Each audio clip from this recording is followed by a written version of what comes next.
अस्सलाम वालेकुम नाज़रीन, मैं हूं इब्राहिम कुंबर। नाज़रीन, मुस्लिम लीग नवाज़ के सदर शहबाज शरीफ ने ओवरसीज़ पाकिस्तानियों की पार्लियामेंट की में नुमाइंदगी के लिए एक नया फार्मूला दे दिया। उस फार्मूले के ऐलान के साथ शहबाज शरीफ उस आल पार्टीज़ कॉन्फ्रेंस से लगता है दस्तबरदार हो गए हैं, जिस आल पार्टीज़ कॉन्फ्रेंस में ये जो इलेक्शन 1/2020 हुकूमत ने कौमी असम्बली से बुलडोज़ करवाया और जबरन मंजूर करवाया, उस पे मुशावरत करनी थी तमाम जमातों को। लेकिन अब मुशावरत का ये मरहला जो वो इख्तिताम पजीर हुआ चाहता है। ज़ाहिर है, यही लगता है जब फार्मूला ही आ गया, जब बाकी अपोजिशन की तमाम जमातों के एक प्लेटफार्म पे एक टेबल पे बैठने की ज़रूरत ही महसूस नहीं की कि शहबाज शरीफ की तरफ से, तो ये फार्मूला क्यों आया, इसकी ज़रूरत क्यों पेश आई, उस पर हम बात करेंगे। लेकिन उससे पहले जिन दोस्तों ने चैनल को पहली मरतबा जो दोस्त देख रहे हैं वो सब्सक्राइब करें, बेल आइकन का बटन क्लिक करें ताकि ताज़ा वीडियो अपडेट्स और तज्ज़िया आप तक पहुंच सकें। शहबाज शरीफ का ये जो ऐलान है ये हैरान कुन ऐलान इस वजह से, ये जो तजवीज़ दी गई है ये हैरान कुन तजवीज़ इस वजह से कि इससे पहले शहबाज शरीफ आल पार्टीज़ कॉन्फ्रेंस का ऐलान कर चुके और उस न फ़कत ऐलान किया गया लेकिन उसके लिए जो पीडीएम से नालां जमातें हैं, नाराज़ जमातें हैं, पीपल्स पार्टी और अवामी नेशनल पार्टी, उनको मदऊ किया गया, उनसे रवाबत किए गए। फिर उन्होंने इस आल पार्टीज़ कॉन्फ्रेंस में शिरकत की यकीन दहानी करवाई। अब लाजमी नहीं कि इस पार्टीज़ कॉन्फ्रेंस में बिलावल भुट्टो या आसिफ अली जरदारी आते, लेकिन उनकी नुमाइंदगी ज़रूर मौजूद होती। अब इस सूरत हाल में जब ये मामला तय हो गए थे, हाँ एक बात हुई थी कि मौलाना फजल रहमान साहब की तरफ से उनकी जमात की तरफ से ये ख़बरें चलीं कि मौलाना साहब ख़ुद इसमें शरीक नहीं होंगे। मौलाना की तबीयत नासाज है, वो कराची के अस्पताल में दाखिल हैं, अब तबीयत कुछ बेहतर हो रही है। बहरहाल आल पार्टीज़ कॉन्फ्रेंस की ना कोई तारीख़ तय हुई, न ही उस हवाले से कोई बाज़ाब्ता तौर पे मतलब 2 दिन शहबाज शरीफ साहब या उनकी जमात जो थी वो इस हवाले से सरगर्म थी। लेकिन उन 2 दिनों के बाद वो सिरे से ही जैसे कि वो साफ़ कर दिया गया, वो मनसूबाबंदी या प्लानिंग APC बुलाने के हवाले से, क्योंकि सारी APC जो तजवीज़ दी गई थी शहबाज शरीफ की तरफ से या जो इब्तदाई रवाबित किए गए थे, उनका मकसद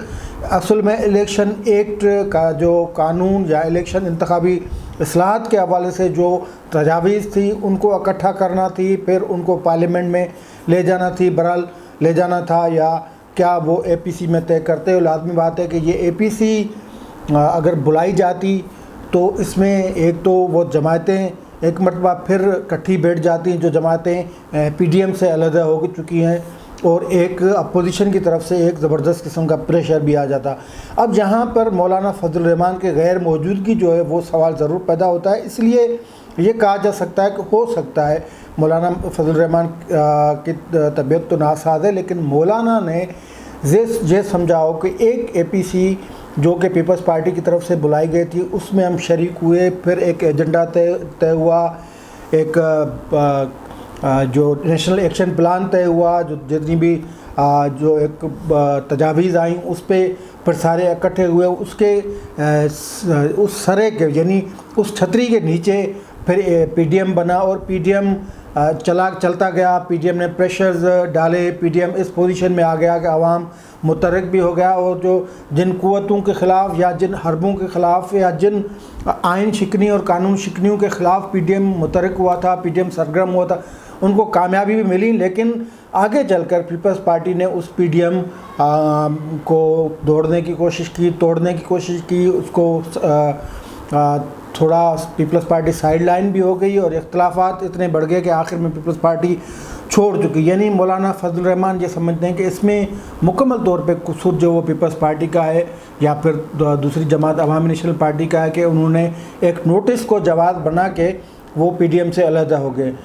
मौलाना फजल रहमान साहब इसको एक और एंगल से भी देखते हैं और वो उसका तासुर थोड़ा यकीनी इस तरह मिलता है या पाया जाता है कि पीपल्स पार्टी को ये टास्क दिया गया था कि अपोजिशन के इत्तेहाद को जो है वो उसमें रखना डाले, उसको कमज़ोर करे, उसको तोड़े। उसके बदले पीपल्स पार्टी को क्या मिलेगा, ये बातें काफ़ी लिखी जा चुकी हैं, अखबारों में आई भी हैं, उस पर तबसरे भी हुए हैं। तो वो मिलता है या वो पीपल्स पार्टी के लिए ऐसा ही झांसा है जैसा वो धोखा या झांसा जो गुज़श्ता 3 सालों से उनको मिल रहा है, ये अलग बहस है। लेकिन मौलाना फजल रहमान शायद इस वजह से इस पीडीएम नहीं कह रहा हूँ, ऑल पार्टीज़ कॉन्फ्रेंस, मुजव्वदा ऑल पार्टीज़ कॉन्फ्रेंस जो शहबाज शरीफ की तरफ से थी, उसमें शिरकत से इनकार कर रहे थे कि दोबारा वो नहीं चाहते कि वो फिर उस पीपल्स पार्टी या अवामी नेशनल पार्टी से बैठे हैं एक टेबल पे, उसके साथ बैठे जिन्होंने एक मरतबा पहले भी हाथ कर चुके हैं पीडीएम से, और पीटीएम को बिल्कुल अपनी जदोजहद के उरूज पे उन्होंने नुकसान पहुंचाया या उनको पीठ में जो है वो खंजर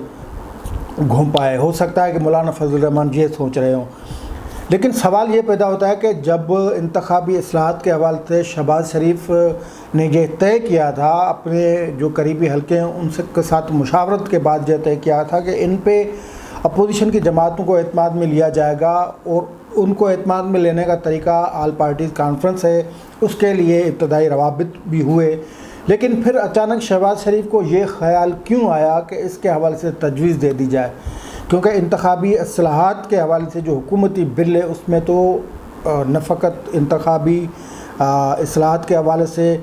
ई वोटिंग इलेक्ट्रॉनिक मशीन का ज़िक्र है, लेकिन समंदर पार पाकिस्तानियों को वोट देने का उसमें राइट रखा गया है। अब ये जो शहबाज शरीफ की तजवीज़ है ये बिल्कुल उसके बरक्स है। शहबाज शरीफ ने ये तजवीज़ दी है कि कौमी असम्बली में 5 से 7 जो समंदर पार पाकिस्तानियों के लिए मखसूस नशस्तें रखी जाएँ और सेनेट में 2 नशस्तें रखी जाएँ। ये बिल्कुल इस तरह ही होगा, मखसूस नशस्तें जिस तरह ख़वातीन की या अक़लियतों की नशस्तें कौमी असम्बली पार्लियामेंट में हैं मौजूद हैं, तो वो जमातों की बुनियाद पे जमातें जितनी सीटें जीतती हैं उस हवाले से रेशो बनेगा कि वो उनको दी जाए। तो ये एक तजवीज़ तो अपनी जगह ठीक है, ये हो सकती है। इस सूरत हाल में जब तहरीक इंसाफ जो इस समंदर पार पाकिस्तानियों के वोट को लेके अपोजिशन को न फ़कत वो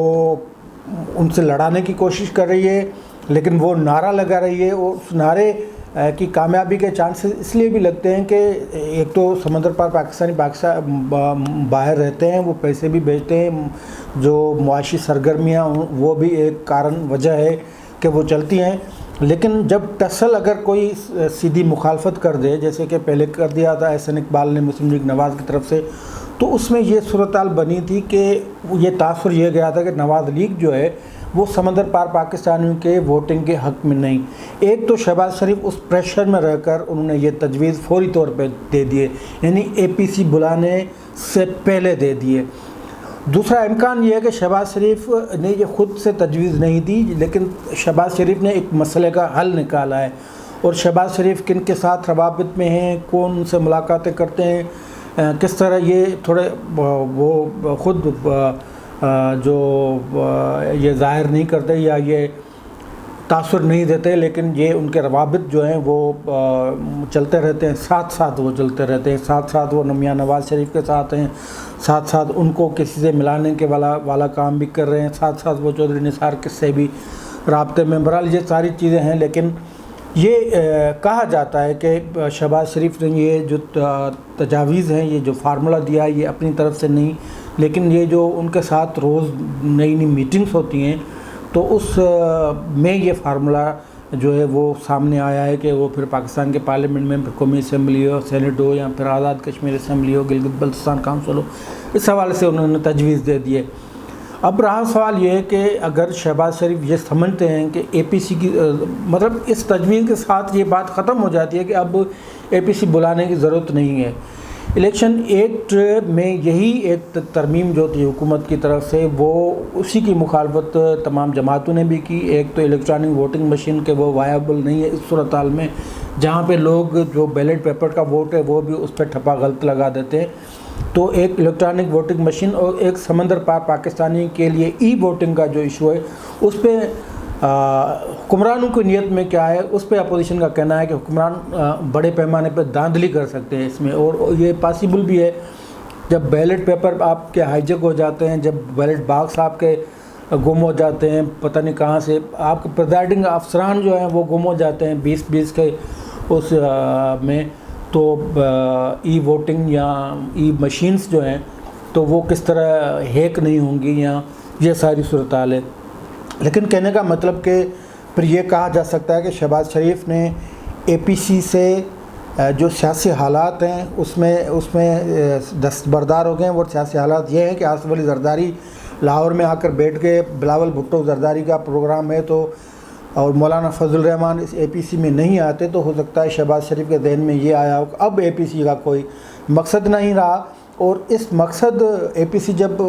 वो मतलब APC से दस्तबरदार होने का बाज़ाब्ता ऐलान करने के बजाय उन्होंने इलेक्शन एक्ट में तरमीम के लिए एक बड़ी तजवीज़ दे दी, एक बड़ा फार्मूला दे दिया। अब देखना ये है कि पीपल्स पार्टी का उस पर रद्दअमल क्या है, और तहरीक इंसाफ जो कि एक ऐवान से ये मुतनाज़ा बिल मंजूर करवा चुकी है, वो इस तरमीम पे या इस तजवीज़ पे, इस फार्मूला पे वो रिएक्शन क्या करती है। अगर उसका रिएक्शन पॉजिटिव आता है तो हो सकता है कि शहबाज शरीफ जो कि इस तजवीज़ से पहले इस बात पे गौर कर चुके होंगे, अगर उनकी ये तजवीज़ या फार्मूला मान लिया जाता है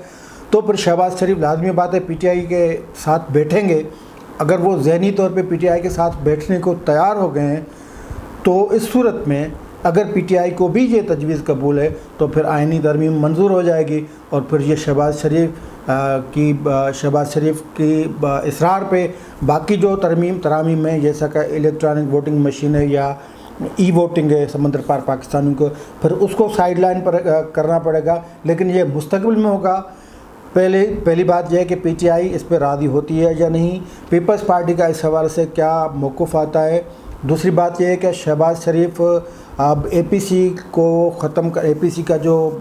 फ़ैसला था उसको वापस लेने का बाज़ाब्ता ऐलान कब करते हैं, ये भी आने वाले चंद दिनों में सब पे आया हो जाएगा। आज के लिए इतना ही, दीजिए इजाज़त, अल्लाह हाफ़िज़।